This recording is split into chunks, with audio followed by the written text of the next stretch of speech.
అందరికీ నమస్కారం. ఈరోజు కథని రచించినది శ్రీగారు. కీర్తి దగ్గర నుంచి గెస్ట్ హౌస్కి చేరుకున్నాడు రాజ్.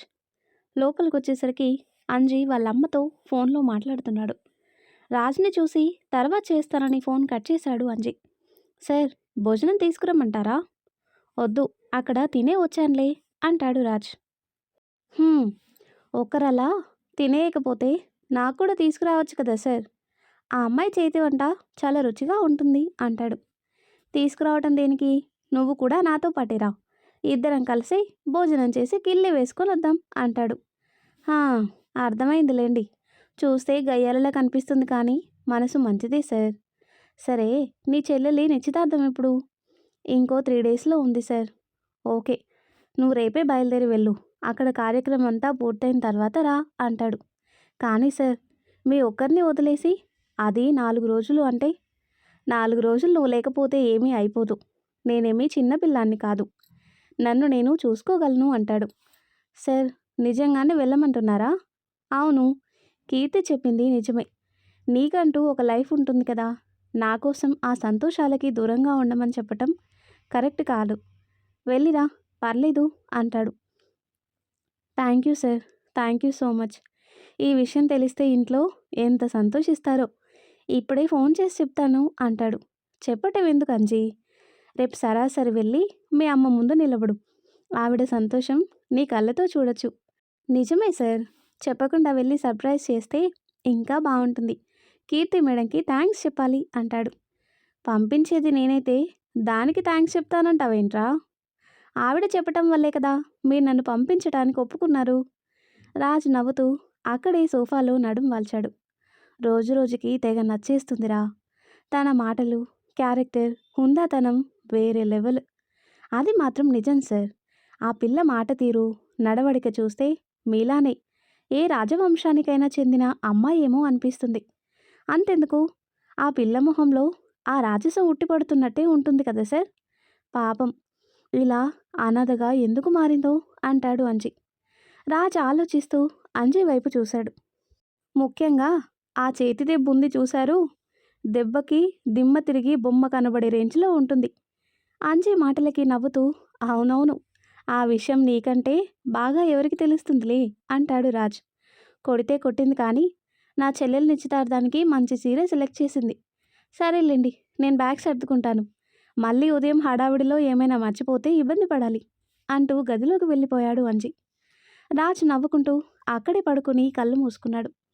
కీర్తి తలంపులతో అతని మనసు పులకరిస్తుండగా ఏదో పొందాను అనే ఆనందంతో ప్రశాంతంగా నిద్రపట్టింది.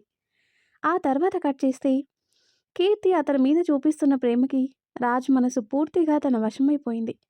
ఇక తనని వదులుకోకూడదని గట్టిగా నిర్ణయించుకున్నాడు. అబద్ధంతో తనతో ట్రావెల్ చేయటం కష్టంగా ఉన్నా నిజం వల్ల ఇద్దరి మధ్య ఏర్పడే దూరాన్ని ఊహలో కూడా భరించలేక తనకి నిజం చెప్పలేకపోతున్నాడు. తనతో గడిపే ప్రతి క్షణం అతని జీవితానికి సరికొత్త పాఠాలు నేర్పిస్తుంటే తన సాంగత్యంలో అతని వ్యక్తిత్వం తీర్చిదిద్దుకుంటున్నాడు. రోజు తనని కలవటం, తనతో కాసేపు టైం స్పెండ్ చేయటం, మళ్ళీ తనని చూసే క్షణం కోసం పడిగాపులు కాయటం, ఇవే రాజ్ డైలీ రొటీన్ అయిపోయింది. 2-3 నెలలకు ఒకసారైనా ఇంటికి వచ్చి వెళ్ళే కొడుకు 4 నెలలు దాటినా ఇంటికి రావటం లేదు అనే ఆలోచన అటు తండ్రికి కానీ ఇటు తల్లికి కానీ రాలేదు. కానీ రాజ్ ఆస్తి కోసం కాచుకొని కూర్చున్న డిసౌజా మాత్రం రాజ్ కదలికల మీద నిఘా పెట్టాడు. ఆ రోజు సాయంత్రం పని ముగించుకొని బయటికి వస్తూనే రాజ్ కోసం వెతికింది. అతను కనిపించలేదు. సరే, కాసేపు చూద్దామని అక్కడే నిలబడింది కీర్తి. 5 నిమిషాలకి రాజ్ అక్కడికి వచ్చాడు. "సారీ, లేట్ అయింది. పర్లేదులే, నీకు కూడా పనులుంటాయి కదా. అవును, ఏంటి నీరసంగా కనిపిస్తున్నావు? ఆఫీస్లో పని ఎక్కువైందా?" అని అడుగుతుంది. "చెయ్యని పనికి ఎక్కువ తక్కువ ఏముంటాయిలే. నీతో అలా అబద్ధం చెప్పడం కష్టంగా ఉంది కీర్తి" అని మనసులోనే అనుకుంటూ తననే చూస్తున్నాడు. "ఓయ్, ఏంటి మాట్లాడవు?"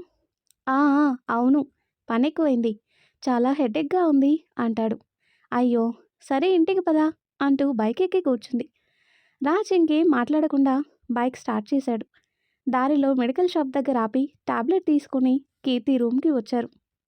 లోపలికి రాగానే అతనికి టాబ్లెట్ ఇచ్చి వేసుకోమని ఈలోపు తను పరుపు కింద పరిచి పక్క సర్దింది. రాజ్ అయోమయంగా చూస్తూనే టాబ్లెట్ వేసుకుని తన వైపు చూస్తున్నాడు. రాజ్ని ఆ పరుపు మీద పడుకోబెట్టి అతని తలని ఒడిలో పెట్టుకొని బామ్తో మర్దన చేస్తుంటే రిలాక్స్గా అనిపించి కళ్ళు మూసుకున్నాడు రాజ్. కీర్తికి ఎక్కడ నిజం తెలిసిపోతుందో అన్న టెన్షన్తో వచ్చిన తలనొప్పి అది. దానికి తోడు నిన్న రాత్రి జరిగిన సంఘటన అతన్ని బాగా డిస్టర్బ్ చేసింది. కీర్తితో కాసేపు మాట్లాడి గెస్ట్ హౌస్కు వచ్చేశాడు రాజ్. అంజీ వాళ్ళ చెల్లెలి పెళ్ళికని ఊరికి వెళ్ళి వారం రోజులవుతుంది. ఇంకో 4 రోజులకు గానీ అతను తిరిగి రాడు. దాంతో అతని అన్ని పనులు చూసుకుంటున్నాడు. స్నానం చేసి గదిలోకి వచ్చిన రాజ్కి హాల్లో ఏదో అలికిడి వినిపించటంతో గది నుంచి బయటకొచ్చి చూశాడు. లాక్ చేసిన మెయిన్ డోర్ ఓపెన్ చేసి ఉండేసరికి అయోమయంగా చూస్తూనే డోర్ లాక్ చేసి గదిలోకి వచ్చాడు. అద్దంలో చూసుకుంటూ హెయిర్ సెట్ చేసుకుంటున్న రాజ్ని వెనక నుంచి ఎవరో కౌగిలించుకోవటంతో అవాక్కయి తన చేయి పట్టుకుని ముందుకు లాగాడు. నిషా నవ్వుతూ అతని పెదవుల మీద చిన్నగా ముద్దు పెట్టడంతో తేరుకుని తన వైపు కోపంగా చూస్తూ దూరం జరిగాడు. వాట్ రాజ్, నీకోసమని నేనింత దూరం వస్తే అలా దూరం పెడతావేంటి అంటుంది నిషా. నిషా, నీకు చెప్పాను కదా, ఇక నుంచి మన మధ్య అలాంటివేం ఉండవని. అయినా ఈ అడ్రస్ ఎలా తెలిసింది నీకు? నాకు నీ మీద ఉన్న ప్రేమే దారి చూపించింది. ఇప్పటికైనా నా ప్రేమని అర్థం చేసుకో Raj. I want you more అంటూ అతన్ని చేరుకొని షర్టు బటన్స్ తీస్తుంటే కోపంగా తన చేతుల్ని విదిలించి పక్కకి తోశాడు. అవాక్కైంది తను. స్టాప్ ఇట్ నిషా, ముందు నువ్వు బయటికి వెళ్ళు అంటాడు. అది కాదు రాజ్, ఐ సెడ్ గో అంటాడు. ఏమైంది నీకు? సరే, పెళ్లి గురించి ఇంకా మాట్లాడను, కానీ నువ్వు నాకు కావాలి రాజ్. నీ టచ్ లేక పిచ్చెక్కినట్టుంది నాకు. ప్లీజ్ ఈ ఒక్క రాత్రైనా అంటుంది. నో అంటాడు. రాజ్ అంటుంది, చెప్పాను కదా నాకు ఇష్టం లేదని, మర్యాదగా బయటికి వెళ్ళు, లేదంటే నేనే బయటికి గెంటాల్సి వస్తుంది. అర్థమైంది. నన్ను పూర్తిగా అవాయిడ్ చేయాలని చూస్తున్నావు కదా. నేను ఇక్కడికి వచ్చే ముందే అన్నీ తెలుసుకున్నాను రాజ్. ఊరు పేరు లేని ఎవరో అనామకురాలతో తిరుగుతూ నన్నే కాదంటున్నావా? షటప్, అది నా పర్సనల్ అంటాడు రాజ్. హో, అంత దూరం వచ్చిందా? దాని మీద నీ మోజు తీరాక దాన్ని కూడా నాలానే వదిలేస్తావు కదా అంటుంది నిషా. ఏయ్, కీర్తి గురించి అలా మాట్లాడకు. తాను వేరు, నువ్వు వేరు. తన కాలి గోటికి కూడా సరిపోవు నువ్వు అంటాడు. వాట్ రబిష్, నెల జీతానికి షాప్లో పని చేసుకుని పొట్టు నింపుకునే దాంతో నేను సరిపోనా? నువ్వు దాని మాయలో పడి ఏం వదులుకుంటున్నావో అర్థమవుతుందా? నా స్టేటస్ పలుకుబడి ముందు అది పూచిక పుల్లతో సమానం అంటుంది. ఇనఫ్ నిషా, ఇక చాలు. ఇంకొక మాట నీ నోటి నుంచి వచ్చినా ఏం చేస్తానో నాకే తెలీదు. పో ఇక్కడి నుంచి.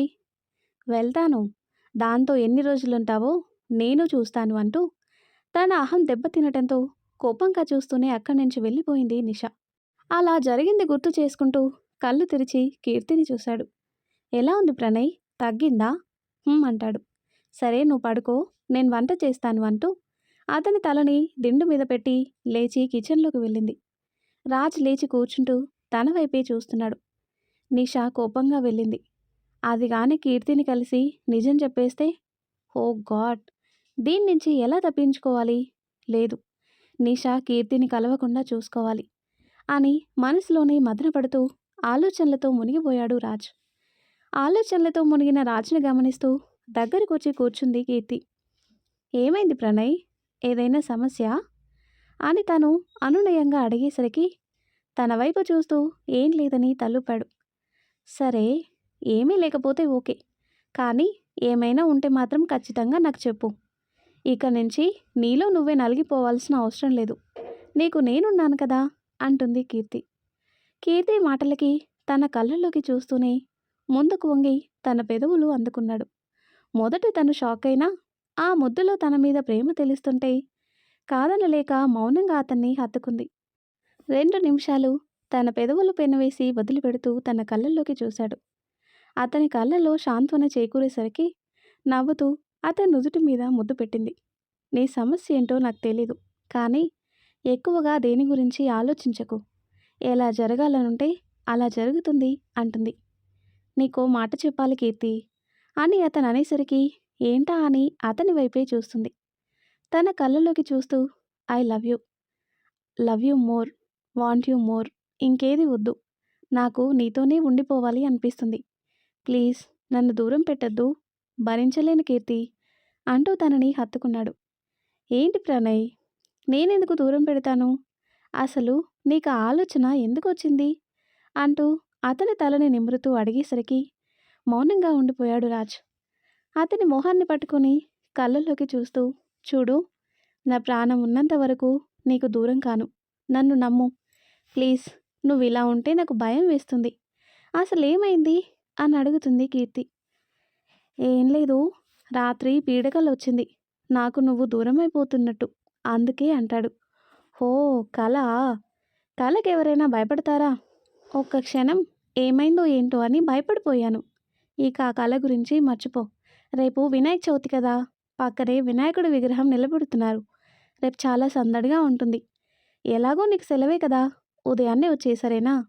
అంటే ఇప్పుడు వెళ్ళిపోమని చెప్తున్నావా? నువ్వు ఇక్కడే ఉన్నా నాకు ప్రాబ్లం లేదు అంటుంది. అయితే ఉండిపోనా అని రాజ్ అడిగేసరికి కీర్తి అతని వైపు చూసింది. ప్లీజ్, నా ఫ్రెండ్ ఊరెళ్ళాడు. రూమ్లో ఒంటరిగా పడుకుంటే పిచ్చి పిచ్చి కలలు వస్తున్నాయి, అందుకే అంటాడు. సరే ఉండిపో అంటూ తను నవ్వుతూ పైకి లేచేసరికి రాజు సంతోషంగా పైకి లేచి తనను హత్తుకుంటూ థ్యాంక్ యూ అని చెప్పాడు. ఈ ఒక్కరోజే, అది కూడా నీ మనసు బాలేదు కాబట్టి. రేపటి నుంచి ఇలా మారం చేయకూడదు మరి అంటుంది. లేదు లేదు, చెయ్యను అంటాడు. సరే, స్నానం చేసిరా, కాసేపు మండపం దగ్గరికి వెళ్ళొద్దాం. ఓకే ఓకే, 5 మినిట్స్ అంటూ టవల్ తీసుకుని వాష్రూమ్లోకి వెళ్ళాడు. స్నానం చేసి టవల్తోనే లోపలికి వచ్చేసరికి కీర్తి సిగ్గుపడుతూ పక్కకి తిరిగిపోయింది.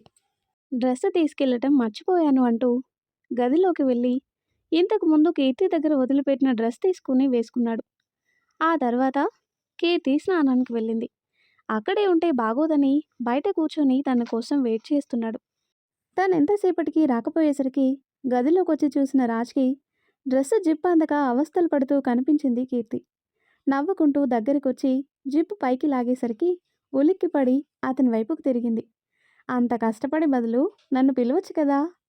ఎలా పిలుస్తాను? ఆయన ఆ టైలర్ని తన్నాలి. వద్దు వద్దు అంటే కొత్త ఫ్యాషన్ అంటూ జిప్పెట్టి చచ్చింది. పర్లేదులే, ఇక నుంచి నేను పెడతానుగా, నీకు ఆ కష్టం ఉండదు అంటాడు. చాలే అంటూ ముసిముసిగా నవ్వుకుంటూ అద్దం వైపు తిరిగింది. చిన్న అద్దం గోడకు తగిలించి ఉంది. అందులో చూసుకుంటూ జడ విప్పుకుంటుంటే రాజు తననాపి అతనే జడకి ఉన్న బ్యాండ్ తీసి తన చేతిలో పెట్టి జడ విప్పుతున్నాడు. కీర్తి మురిపెంగా చూస్తుంది అతని వైపు. ఇంత పెద్ద జడ ఎలా పెంచావే? నేనేం స్పెషల్గా పెంచలేదు, అదే పెరిగింది. ఉన్నదాన్ని పోగొట్టుకోవటం ఎందుకని జాగ్రత్తగా చూసుకుంటున్నాను అంటుంది. "హ్మ్, నీకేం అందంగా జడల్లుకొని చిన్న రబ్బర్ బ్యాండ్ పెట్టేసి తిప్పుకుంటూ నడుస్తావు. ఆ తర్వాత వెనక చూసే వాళ్ళ గుండె జారిపోదు హా అంటుంది కీర్తి. నిజం కీర్తి, నువ్వు నడిచేటప్పుడు ఈ జడ వెనక ఊగుతూ ఉంటే భలే ముద్దుగా ఉంటుంది తెలుసా? నీ మెడ మీద నుంచి వీపు మీదిగా పాకుతూ సన్నని నడుం వంపుల్ని కూడా డామినేట్ చేస్తూ అలా కిందికి దిగుతూ ఏయ్ చాలాపు, ఏంటి ఊరుకుంటుంటే నా బాడీ పార్ట్స్ అన్నీ వివరించేలా ఉన్నావు? వివరించాలనే ఉంది, కానీ నేను చూడలేదు కదా, ఎలా వివరించగలను చెప్పు? బట్ నీ బ్యాక్ మాత్రం చాలా హాటుగా ఉంటుంది అంటాడు. రామ రామ, సిగ్గు లేకపోతే సరి. ఇంత అబ్జర్వ్ చేస్తున్నావా నన్ను? పిచ్చి కీర్తి, మగవాడి చూపెప్పుడు ఆడదాని అందాల్ని లోతుల్ని కొలుస్తూనే ఉంటుంది. అలా అని అందరినీ చూసావంటే గుడ్లు పీకి గోళీలాడుకుంటాను, జాగ్రత్త అంటుంది కీర్తి. నేనేదో క్యాజువల్గా చెప్పానే అంటూ తనని వెనక నుంచి హత్తుకునేసరికి కీర్తి నవ్వుతూ అతని వైపుకు తిరిగింది. చాలు చాలు, ఇప్పటికే ఎక్కువైంది, కానీ నువ్వు బయటికి వెళ్ళు, నేను జడేసుకొని వస్తాను అంటుంది. సరేలే అంటూ మూతి ముడుచుకొని బయటికి వచ్చాడు రాజ్. తనతో గడిపే ప్రతి క్షణం అతనికి ఒక మధురానుభూతిగా మారుతుంటే తాను లేకుండా ఉండలేడు అనే విషయం అతని మనసు గ్రహిస్తూనే ఉంది. కీర్తి చున్నీ వేసుకుంటూ బయటికి రావటంతో ఇద్దరూ కలిసి మండపం దగ్గరికి వచ్చారు. అప్పటికే వినాయకుడి విగ్రహాన్ని తెచ్చిపెట్టారు, కానీ ముసుగేసి ఉంచారు.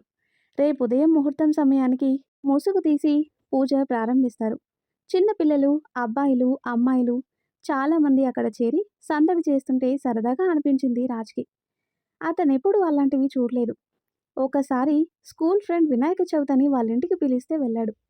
అక్కడ వీధిలో విగ్రహం పెట్టి చిన్న పెద్ద తేడా లేకుండా డాన్స్ చేస్తుంటే రాజ్ కూడా వాళ్ళతో జత కలిపాడు.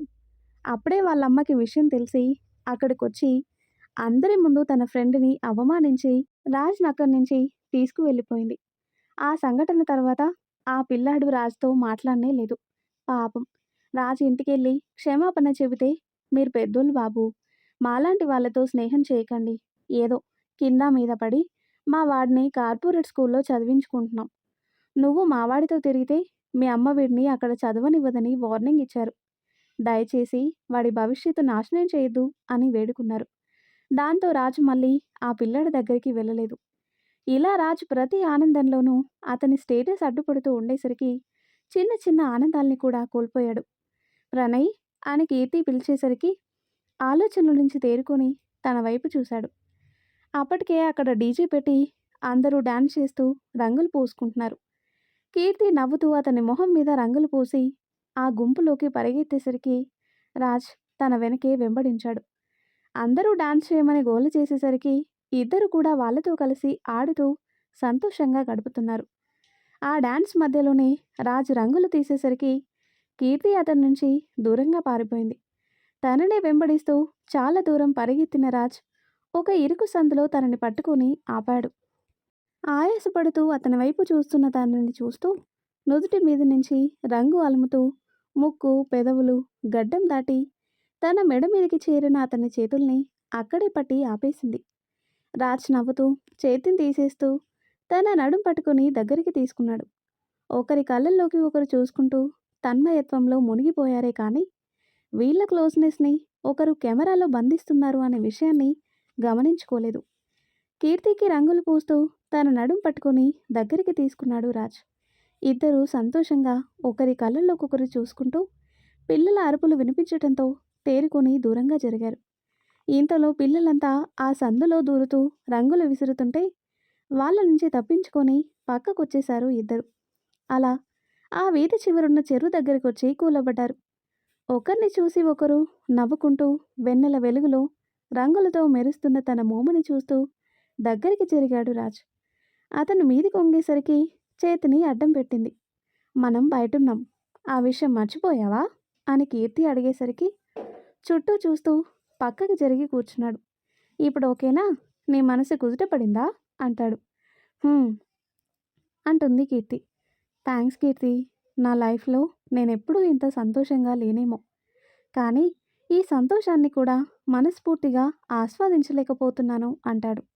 "అదేంటి?" అని అడుగుతుంది కీర్తి. "కారణం నీకు చెప్పలేను. అలా అని చెప్పకుండా ఉండలేను." "ఏదేదో మాట్లాడుతున్నావు ప్రణయ్. నాకేదైనా చెప్పాలి అనుకుంటే చెప్పేసేయ్. అంతేకాని మనసులోనే పెట్టుకొని ఇలా మదన పెడితే ఎలా చెప్పు?" "మన బుర్ర వేల ఆలోచనల గని అని మా తాతయ్య చెప్పారు. ఒక్కో ఆలోచన ఒక్కో విధంగా మారి మనల్ని కన్ఫ్యూజ్ చేస్తుంది కీర్తి. ఆ కన్ఫ్యూషన్ వల్లే చాలామంది ఆగిపోతూ ఉంటారు అనుకుంటా." "మీకు తాతయ్య ఉన్నారా?" "ఉండేవారు. నా చిన్నప్పుడే చనిపోయారు." "ఓ సారీ. అసలు మీది ఏ ఊరు?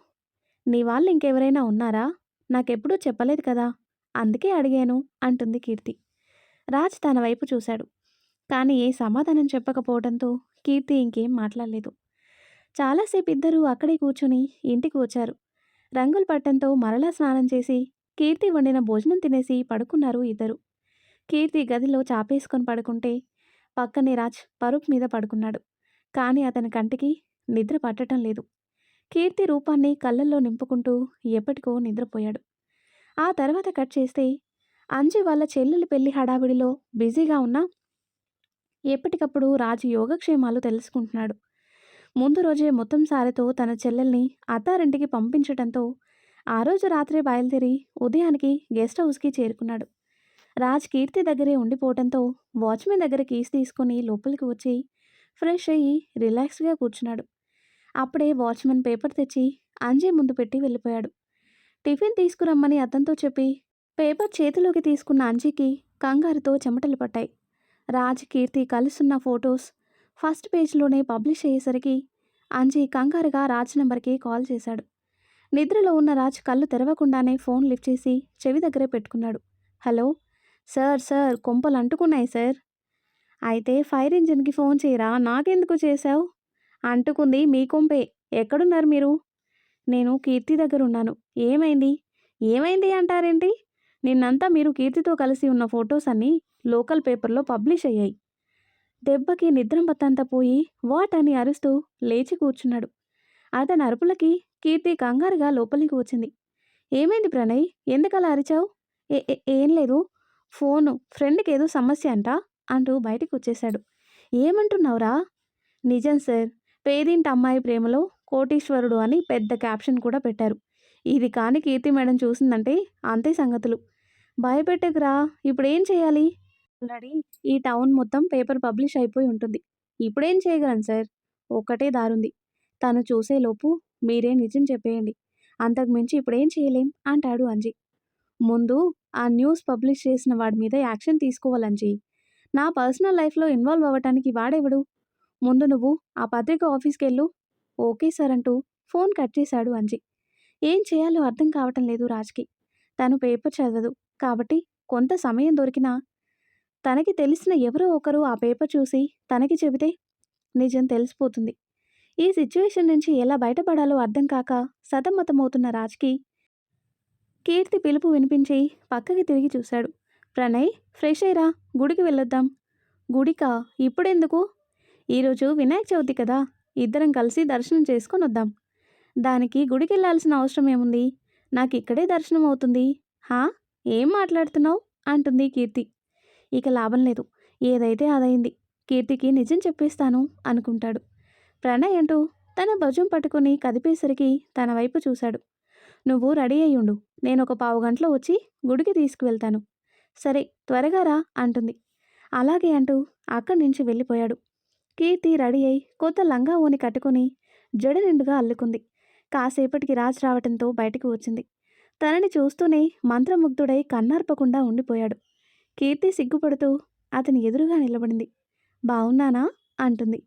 అంతా బానే ఉంది. కానీ ఒకటే తక్కువైంది అంటాడు. ఏం తక్కువైంది అని తను అడిగేసరికి ఒక్క నిమిషం అంటూ బైక్ తీసుకొని పక్క వీధిలో ఉన్న పూల కొట్టుకొచ్చి 5 మూరల మల్లెపూలు తీసుకొని వచ్చాడు. కళ్ళు పెద్దవి చేసింది కీర్తి. ఇన్నెందుకు అంటుంది. నీ జడకి ఈ మాత్రం ఉంటే గానీ అనవులే. తిరుగు అంటూ అతనే స్వయంగా తన తలలో మల్లెపూలు పెట్టాడు. ఇప్పుడు పర్ఫెక్ట్గా ఉంది. వెళ్దాం పదా అని బండి స్టార్ట్ చేసేసరికి కీర్తి బండి మీద ఎక్కి కూర్చుంది. ఇద్దరు గుడికి వచ్చి దేవునికి దండం పెట్టుకున్నారు. దేవుడా, కీర్తికి నిజం చెప్పేయాలని ఫిక్స్ అయ్యాను. నాకు ధైర్యాన్నివ్వు. అలాగే దానికి అర్థం చేసుకునే సహనాన్నివ్వు. ఏం జరుగుతుందో ఏంటో అంతా నీదే భారం అనుకుంటూ కళ్ళు తెరిచాడు. కీర్తి అతని వైపు చూస్తూ ప్రదక్షిణలు చేద్దాం పదా అని చెప్పేసరికి తన వెంట వెళ్ళబోతూ అంజీ దగ్గర నుంచి ఫోన్ రావటంతో తనని వెళ్ళమని చెప్పి తర్వాత వచ్చి చేస్తానని చెప్పి పక్కకొచ్చి ఫోన్ లిఫ్ట్ చేశాడు రాజ్. సార్, ఒకసారి బయటికి రండి. బయటికా? నువ్వెక్కడున్నావు? నేను మీరున్న గుడి బయటే ఉన్నాను. మీకోసం అని వస్తుంటే మీరు గుడిలోకి వెళ్తూ కనిపించారు. త్వరగా రండి. మీకో ముఖ్యమైన విషయం చెప్పాలి. సరే అంటూ ఫోన్ కట్ చేసి బయటికి వచ్చాడు రాజ్. అంజీ దగ్గరికి వస్తూనే ఏమైంది అని అడిగాడు. ఇదంతా చేయించింది ఆ నిషానే సార్.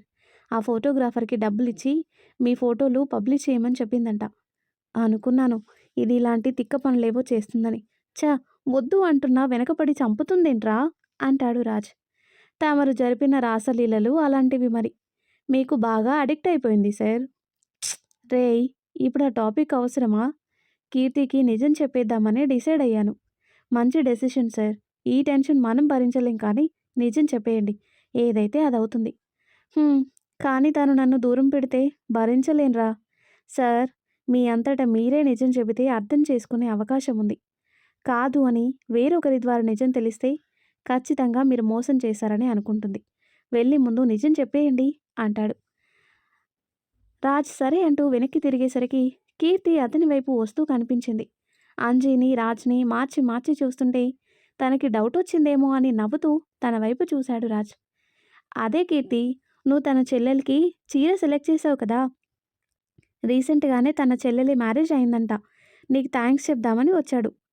కీర్తి ఏం మాట్లాడలేదు. అతని వైపే చూస్తూ ఉంది. తన చూపులో ఏదో తేడా కనిపిస్తుంటే అంజీకి సైగ చేశాడు రాజ్. అవును మేడం, నేను గుడికొస్తే సార్ కనిపించారు. థ్యాంక్స్ చెప్దామని మీ గురించే అడుగుతున్నాను. మీరొచ్చేశారు అంటాడు. కీర్తి మాత్రం రాజ్‌నే చూస్తూ ఉండేసరికి కీర్తి అంటూ తన భుజం పట్టుకున్నాడు. ఇంకెన్ని అబద్ధాలు చెప్తారు? అంటూ కీర్తి కన్నీళ్లతో అడిగేసరికి రాజు తనని వదిలేసి దూరంగా జరిగాడు. వెనక నుంచి నిషా నవ్వుతూ వెళ్ళడం చూశాడు రాజ్. ఫినిష్ అంటూ రాజ్‌కి సైగ చేసి నవ్వుకుంటూ వెళ్ళిపోయింది తను. రాజ్ కంగారుగా కీర్తి వైపు చూశాడు. తను కన్నీళ్లతో మోసం చేశావు కదా అని అడిగేసరికి స్తబ్దుగా తన వైపే చూస్తూ నిలబడిపోయాడు రాజ్. మరి ఆ తర్వాత ఏం జరుగుతుందో నెక్స్ట్ వీడియోలో తెలుసుకుందాం. ఎంతో ఇంట్రెస్టింగ్గా ఉండే ఈ స్టోరీ నెక్స్ట్ పార్ట్స్ కోసం ఈ వీడియో లైక్ చేసి మన ఛానల్ని తప్పకుండా సబ్స్క్రైబ్ చేయండి. Thanks for watching.